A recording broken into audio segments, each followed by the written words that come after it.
So welcome to this tutorial. It's going to be a 4-part tutorial on how to make your renders look lots better with 3 different lighting techniques, using volumetrics, using atmospheric particles, and then lastly adding on lens flares with like this super cool add-on. I'm also going to go through how I sort of create the scene and set it up. There's only like 2 things in it, so yeah, creating that video you just saw is really quick and easy. So I'm going to assume you've done a little bit of blendering and know how to move your way around the viewport, but I'll try and explain most of the things as I go along anyway. So I'm just going to select this light and click X because we don't need it, and then delete that. And then we've got our cube and our camera. I'm going to jump right in and make that super cool thingy in the middle. That's basically the subject of the scene and where we want to focus our camera and build our scene around. So let's do that. So I'm just going to click up into the Geometry Nodes tab at the top here to get us into the Geometry Nodes workspace. I'm going to click New. And what I'm going to mainly use here is the repeater node. You can do some really cool stuff with the repeater node. So I'm going to select our group input, click Shift A, and then search for a repeat zone. And this is super nice. Everything within this is going to get repeated as many times as you have the iterations here. So say, for example, I take my cube, I plug it in there, and then I do Shift A, transform, and click there. And I transform it on the X-axis by 1. Now, if I iterate this and put more and more iterations on, it's taking the cube, it's going in here, it's moving it 1 meter, it's going back to the start, it's moving it 1 meter, it's going back to the start 6 times. So now we've moved 6 of these to the right along the X-axis. Now, the fun part happens when you add a join geometry node. Shift A again, join geometry, and I'm going to stick that after the transform geometry node. So it's taking this initial cube and it's transforming it, and then it's adding the original cube without the transform. So there's my 7 cubes there, and then if you start increasing the number of iterations, you can start getting something quite cool if you mess around with the values. Say, for example, I start messing around with the rotation. Let's put 50 in there. Okay, maybe let's just put 10 in there. And then maybe let's put 10 in this one. It's quite fun just to play around and see what happens. And another fun one to play around with is scale. If I just click and drag these, I can change all of these to 0.9. So each time now it creates a cube, they're going to get 10% smaller. So now you get this kind of cool looking thing. So what I'm going to do is I'm going to use this sort of setup here to make a cool thing, basically. So instead of a cube, I can actually delete that and I can put in a curved circle. Curved circle, bang. So I want to drag that into the start again, and also drag that into that join geometry. And that has replaced the cubes with circles, which is nice. And I'm just going to set this all to 0. Just change the scale back to 1. And now I've got 142 circles. To make it easy to affect the scale all at the same time, because this is a bit of a nightmare here, I'm going to just press Shift A, search for value, and drag a value node into that. Now that's just going to make sure all of those values are the same. So I'm going to set that to 0.95. Actually, you know what? I'm going to set that to 1.1. So each time now the circle's going to get 10% bigger, which actually is a bit too much maybe. So let's just set that to 1.01. So now it's going to get 1% bigger each time. So we can see we got this sort of cool thing. Now the fun part happens when I start messing with the rotation again. So you can see we're starting to get a bit of a shape like we had in that video. And I can mess around with more rotational values like that. And then look at that, we've got something really freaking cool with a tiny bit of nodes there. Now to make this easier to view, currently we've just put a curved circle in there, which is, well, just a curve, and there's no geometry mesh on this. So what I'm going to do is I'm going to transform this into a mesh, so that it's got some thickness to it. So I'm just going to do Shift A, and we've got a curve, and we want to change it to mesh. So we can take this node here, plug it in there, and it wants a profile curve, so a curve which it uses to sort of trace around this. So if we just make another curve circle and drag that onto the profile curve. It's going to extrapolate a circle around each one of those other circles.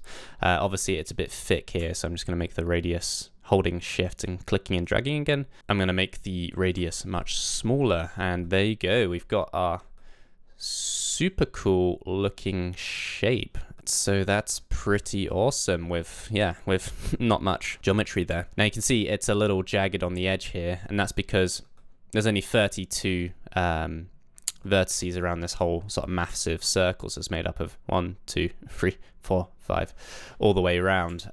So if I just give this more resolution, you can see it gets smoother there. But you do want to be careful. If you crank this to a crazy number, your computer will just explode because it can't deal with all the vertices. So bear that in mind, depending on how powerful your computer is. And yeah, I quite like this shape, to be honest. So yeah, let's animate the rotation. Now, the easiest way to animate something in geometry nodes is to pass it into your modifier stack here. So if you go down to the little wrench, you can see the geometry nodes modifier. Now, if I were to go back into the layout, you can see I don't have access to those rotation values. So it's going to be hard if I want to if I'm in my scene and I'm doing stuff and I want to animate that. So you can actually pass those values through to this sidebar here, which makes it nice and easy to sort of manipulate values. So if I jump back into the geometry nodes window, if I add my group input node, now if you remember, this is what we had before, and this is just our original geometry, but of course we've replaced that with all of this stuff. So we don't need that geometry there, but what we do want is these little nodes underneath. If I put this over here and I drag that onto the rotation value, you can see that's now disappeared. That's adopted the rotation value and it has passed that into the side here. So now if I go back into my layout, I can now affect my geometry node sequence from the side. So if I hover my mouse over these values and press I on the keyboard, that inserts a keyframe. They go nice and yellow, and you can see that down there. And then if I go somewhere else on my timeline here, and I type in 0, 0, 0, and then press I, that will now transition between those keyframes. Cool, so I reckon if I go back to the start keyframe, so I'm just going to play with these values. You know what? I think we have probably too many circles. I think what I'm going to do is I'm just jump into our geometry nodes workspace and reduce this to something like 50, because I think it's a little crazy. Yeah, I think with this sort of less is going to be more. I think I'm going to reduce the radius as well, just so we can see them a bit better. Yeah, I've sort of messed around with these values and I've found that these sort of look okay. So you can press I on there to save that. So yeah, let's go to the end keyframe now and just find something a bit more interesting, because flat is a little boring. I'm just going to go back into my layout here. Let's see, I'm just going to play with these values again. Cool, and this sort of has an interesting shape as well with these. So just going to press I on that. But yes, we can now sort of watch our animation here. So that's kind of cool because it kind of unravels into sort of a different shape, and we could have that point towards the camera. Which would be cool. So let's do that. So if I want it to end sort of pointing at the camera, what I can do is I can just move my viewport to face this sort of whole thing it creates here, and then I can press Control-Alt-0, and that's going to move the camera to my viewport here. Now if I select the camera by clicking on the edge there or clicking the camera there, I can move it around by pressing G. If I press G and then Z and then Z again, that's going to allow the camera to move on its local Z axis. So in other words, I can pull it out, and I'm just going to center this thing. That's GZZ again, and probably zoom out a bit more.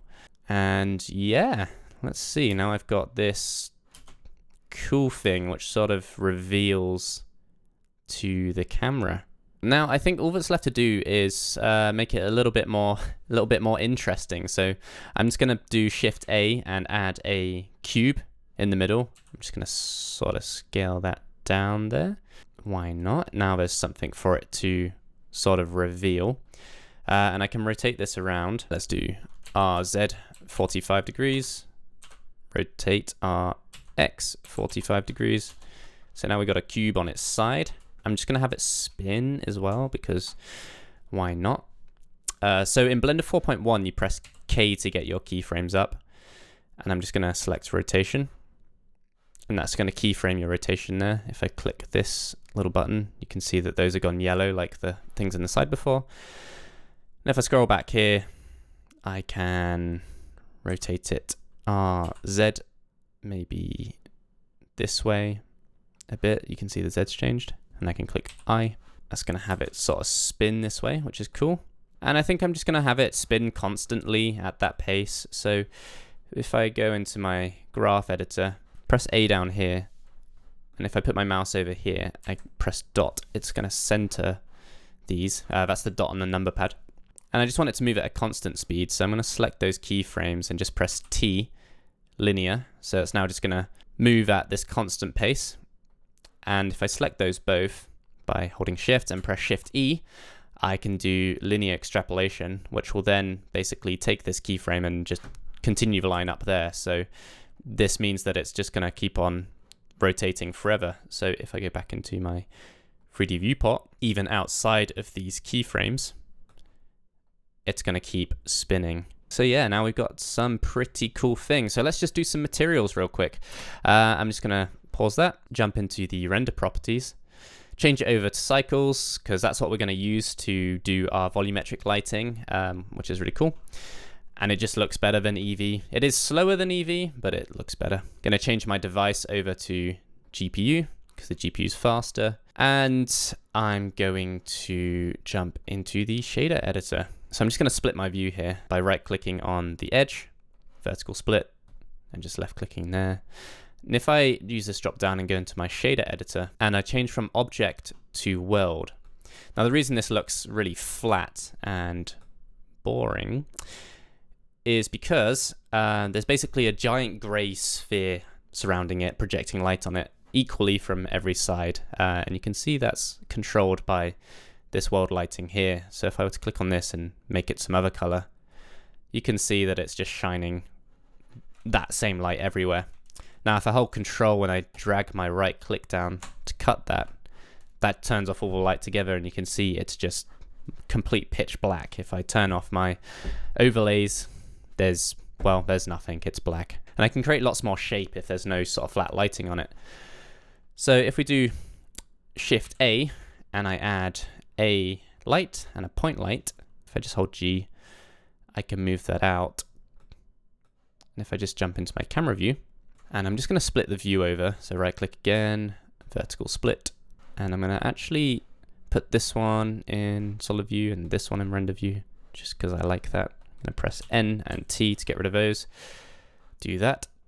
So now I can see what's going on. If I make this light brighter, let's do 100 watts, and then I can just move it around and see what looks the best. Now, typically, if you light something from behind, it creates a bit more shape to it. So if I keep this light in front of it, it looks kind of flat again. But if I move it behind the object on the opposite side of the camera, like back here, we will create a bit of shape on it. I'm going to turn this up even more, 500, so we can see what's going on. We can start to get something pretty cool. I'm just going to add as well a plane underneath it. So Shift A, mesh, plane, and then press G, Z to move it down. And then I'm going to press S to scale it up, just so we have a bit of something there. And then I'm going to play around with the materials, I reckon. So let's just go here, jump into the shader editor. Now, metallic materials typically look quite cool. So I'm just going to select this. If I turn on my overlays again, you can see what's selected because it's orange. If I turn up metallic, you can see, well, nothing happens. And that's because this is a geometry nodes object, and you have to apply a material to it in the geometry nodes workspace. So I'm just going to change this material to circle thingy, because this is a circle thingy, I think. Now if I go use this drop down, go into the geometry node editor. After we convert it to a mesh, we want to apply a material. So I'm just going to press Shift A, search for material, set material, because I want to set the material to something. Just click there, And then you can see if I click here, circle thingy material appears. So that will now just make sure that material is applied to this.